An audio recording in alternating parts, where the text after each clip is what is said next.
Boa tarde, pessoal. Vamos dar continuidade à nossa aula de reações orgânicas. Então, na aula passada a gente falou de reações de eliminação, de neutralização, de esterificação. Hoje nós vamos falar de reações de oxirredução. As reações de oxirredução, como o nome já diz, envolvem a transferência de elétrons. Só relembrando, a oxidação é a perda de elétrons. Se é a perda de elétrons, o NOx aumenta, não é isso? E a redução é o ganho de elétrons, tá bom? Se é o ganho de elétrons, se está ganhando uma coisa negativa, o valor do NOx tende a diminuir. Alguns exemplos de reações de oxirredução são as reações de combustão, de oxidação enérgica de hidrocarbonetos, de oxidação por ozônio e oxidação e redução de compostos oxigenados, que a gente vai ver aqui hoje. O exemplo mais comum é a reação de combustão. A combustão é a reação entre um combustível com um comburente, que é o oxigênio, e vai ter como produto o gás carbônico e a água. Na nossa reação, a gente tem o metano reagindo com o oxigênio para produzir gás carbônico e água. Então vamos ver quem oxida e quem reduz. O átomo de carbono, aqui, como o hidrogênio tem carga mais 1, então 4 vezes mais 1 vai ficar mais 4. Então, se o hidrogênio tem carga mais 4, para ficar com a molécula ficar com a carga negativa, o carbono tem que ter carga menos 4. O carbono aqui, a gente sabe que o oxigênio é mais eletronegativo, então ele tem carga menos 2. Mas são 2 oxigênios, então 2 vezes menos 2 dá o quê? Menos 4. Então isso quer dizer que para a molécula ficar neutra, eu tenho que ter carga no carbono mais 4.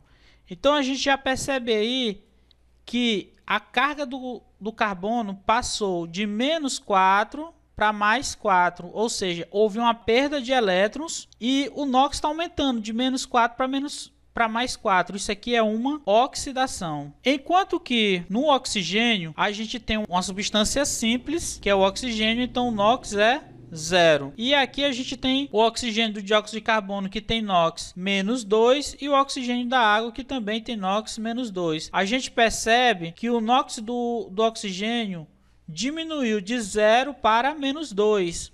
Houve um ganho de elétrons, o NOx diminuiu. Isso aqui é uma redução. Então a gente tem aí uma reação de oxirredução.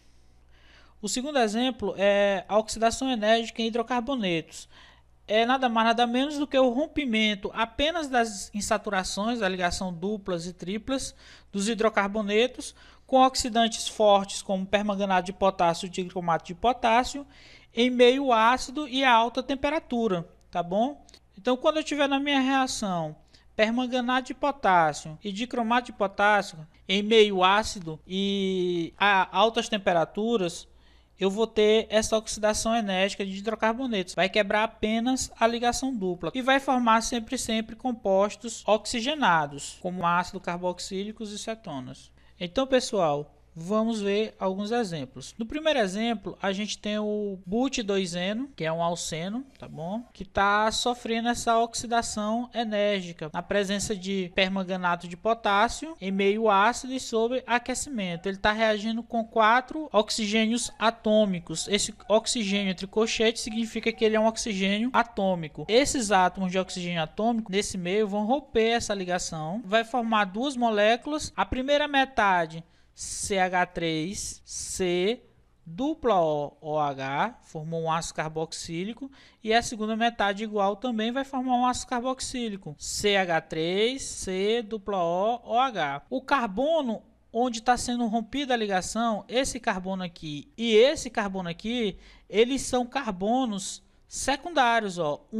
Está ligado a 2 átomos de carbono. Toda vez que o carbono for secundário, vai formar um ácido carboxílico. No segundo exemplo, a gente também tem o hidrocarboneto. Temos o 2,3-dimetil but-2-eno na presença do permanganato de potássio em meio ácido e sob aquecimento, essa ligação dupla vai ser rompida. Então, o que é que vai acontecer? Vai formar duas moléculas também, a molécula da esquerda CH3, CH3, e vai formar aqui, ó, uma cetona. A outra molécula do mesmo jeito. Esse átomo de carbono e esse átomo de carbono são terciários, ó. Esse carbono está ligado a 1, 2, 3. Então, um carbono terciário. E esse outro carbono aqui está ligado a 1, 2, 3. Também é terciário.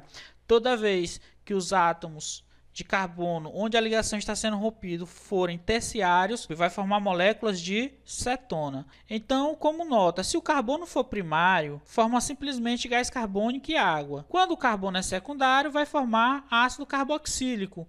E quando o carbono for terciário, vai formar uma cetona.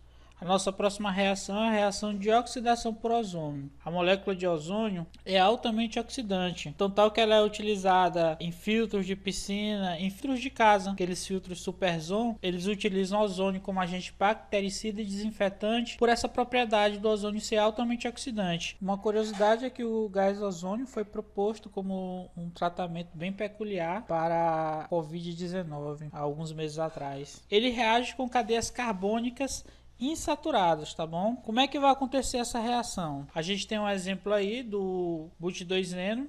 A molécula de gás ozônio vai reagir bem aqui na dupla ligação, fazendo um rompimento dessa ligação e se ligando à molécula, formando essa molécula aqui, ó. O nome dessa molécula é ozonídeo. Essa molécula é instável e quando ela reage com a água, essa ligação é rompida, tá bom?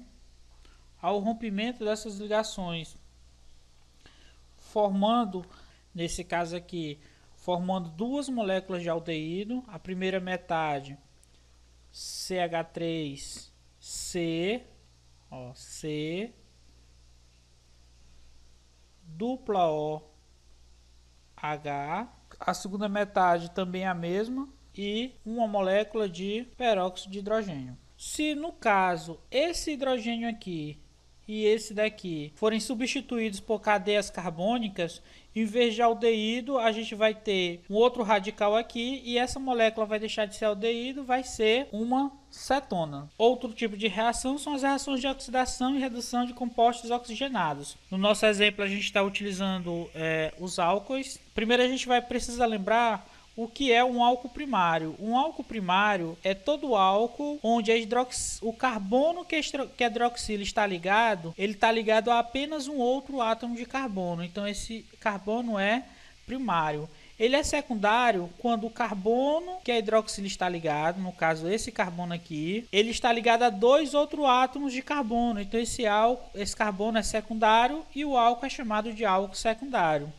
E o álcool é terciário quando o carbono em que a hidroxila está ligado, esse aqui, ele está ligado a três outros átomos de carbono. Então, esse carbono é terciário e o álcool também é chamado de álcool terciário. Então, na oxidação dos álcools primários, a molécula de álcool vai se transformar em um aldeído. E o aldeído pode ainda oxidar, formando um ácido carboxílico. Esse tipo de reação acontece, por exemplo, nos vinhos, nas bebidas alcoólicas, onde eu tenho o etanol, que pode oxidar formando o aldeído acético e pode continuar oxidando para formar o ácido acético. Por isso que o vinho, se ele oxidar, ele pode se transformar em vinagre. Já os álcools secundários, eles oxidam formando cetonas e a acetona não oxida. Os álcools terciários também não oxidam, a não ser que se utilize muita energia para que essa oxidação ocorra. Então, por hoje é só. Termine de ler o capítulo 8 do livro didático, façam as atividades propostas para essa semana e qualquer dúvida estou à disposição de vocês. Bom final de semana e até a próxima aula.